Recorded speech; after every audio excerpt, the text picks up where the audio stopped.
안녕하세요. 하나TV의 서필입니다. 진행자를 섭외하지 못한 상황이다 보니까 제가 이렇게 질문자의 역할로, 그래서 제가 얼굴은 공개하지 않고요. 가장 제 신체에서 자신 있는 뒤통수를 공개하도록 하겠습니다. 네, 오늘 특별히 저희 또 하나금융투자 두 번째 출연이시죠. 하나금융투자 최상욱 애널리스트를 모셨습니다. 반갑습니다. 네, 반갑습니다. 네, 안녕하세요. 한결 여유로워지신 것 같아요. 네. 저만 여유가 지금 없는 것 같습니다. 네네. 네. 그 부동산 3기 신도시 발표가 네. 5월 7일 날 발표가 됐다고 들었습니다. 네. 네, 그래서 저희가 이게 또 구독자분들이 많이 궁금해하실 것 같아서 오늘 자리를 마련했는데요. 네네. 3기 신도시 발표가 도대체 이 부동산 시장에 어떤 의의를 주는지, 어떤 영향을 줄 수 있는지 간략하게 먼저 설명 좀 부탁드리겠습니다. 일단 3기 신도시는 작년에 9.13 정책 발표할 때 그때 이제 두 가지 골자로 발표를 했는데, 첫 번째는 그 투자 수요를 억제하는 정책하고 두 번째는 이제 공급을 확대하겠다, 이런 내용으로 얘기를 했었거든요. 그런데 투자 수요 억제하는 거는 뭐 양도세하고 종부세로 조정을 한 거고요. 그리고 공급을 확대하는 거는 그 핵심이 3기 신도시하고 뭐 2기 신도시 지역을 또 GTX로 연결하는 이런 내용들이 포함이 되는 건데, 3기 신도시 총 30만 호 공급할 예정이었고요.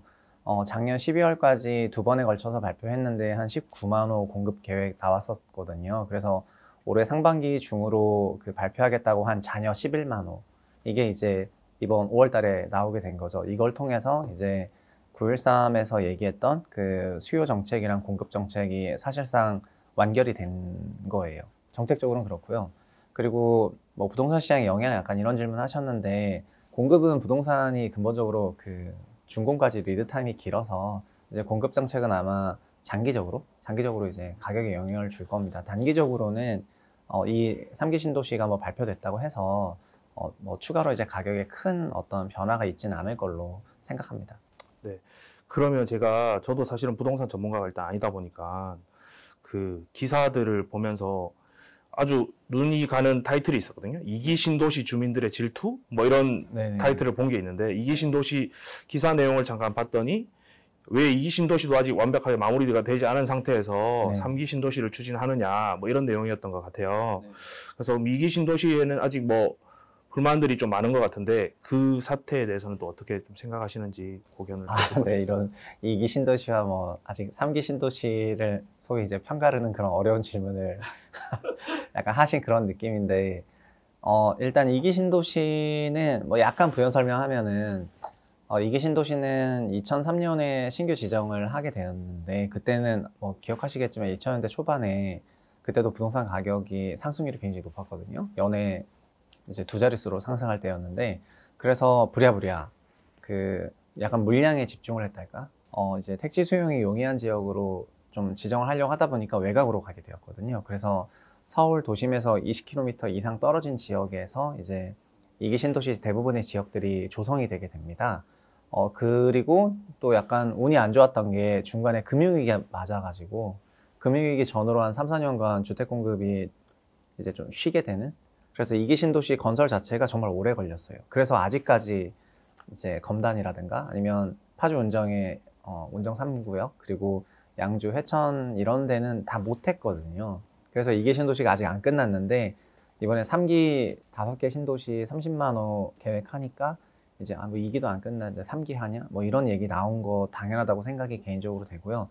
그래서 2기 신도시를 완성하는 거랑 2기 신도시를 그 도시 성격에 맞게 이제 발전시키는 거랑 별개로 3기가 필요하니까 이제 발표했다고 저는 생각을 하고 있고요. 그래서 그 두 개가 따로 가는 거는 아니에요. 그러니까 3기는 그 자체로 교통망을 확보한 약간 서울과 연계성이 높은 도시로 개발이 될 것처럼 지금 발표가 되고 있고요.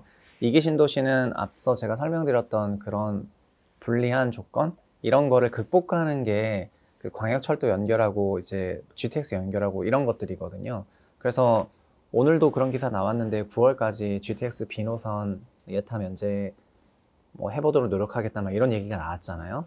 GTX A노선, B노선, C노선 같은 게 건설되면은 2기 신도시를 좀 살리는 이런 형태의 정책이 되기 때문에 이제 병행되고 있다고 봐야 되겠죠.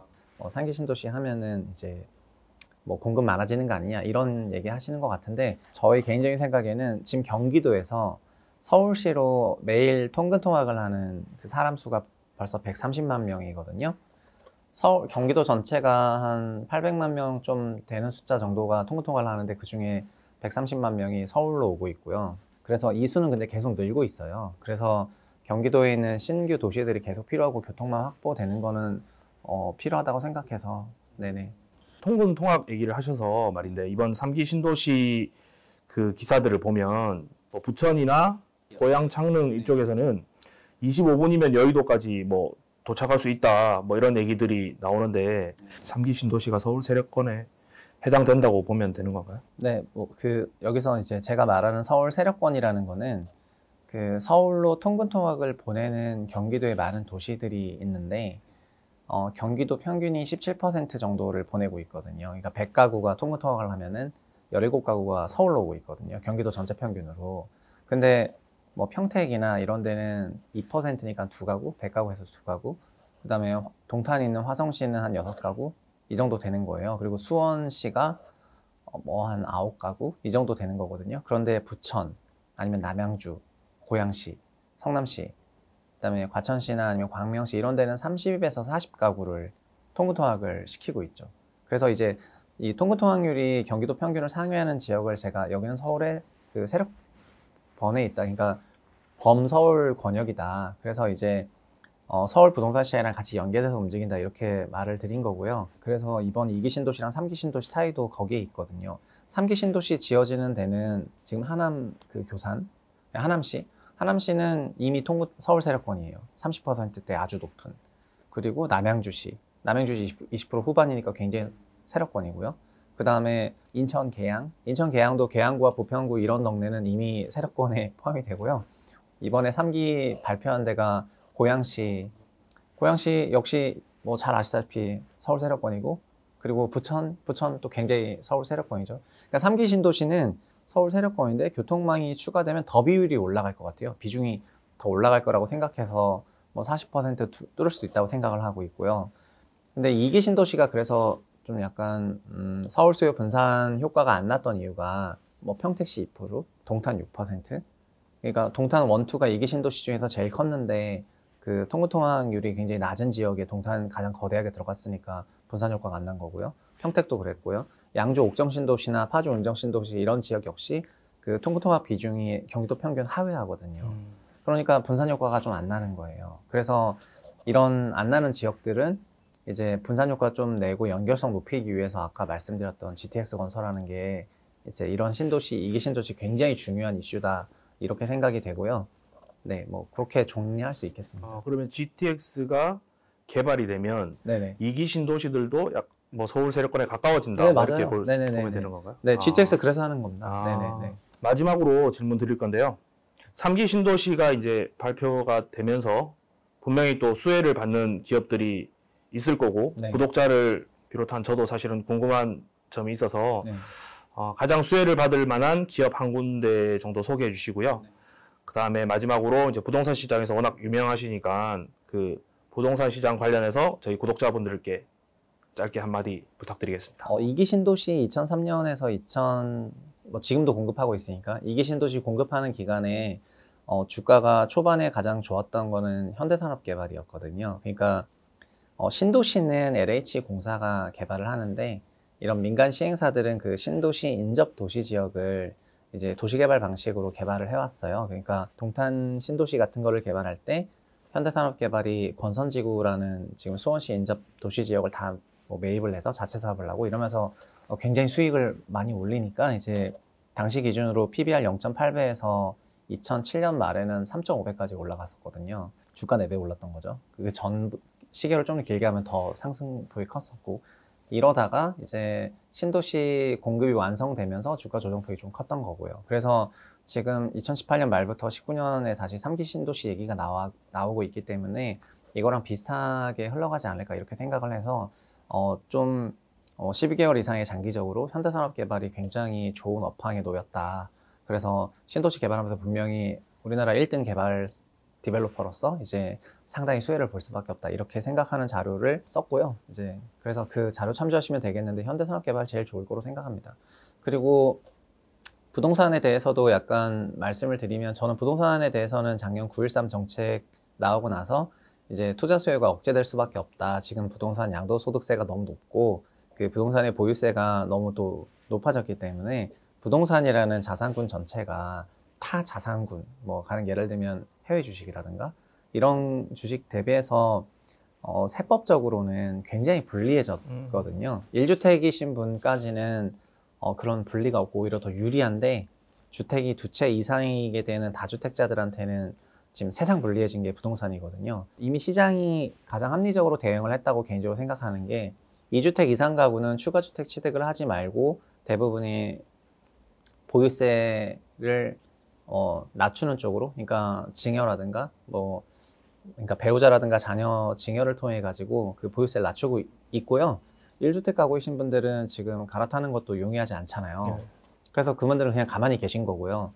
무주택이신 분들은 거의 유일하게 이제 분양시장을 녹화할 수가 있거든요. 작년 9.13 정책 이후에 청약제도가 무주택자한테 유리하게 개편이 되었어요.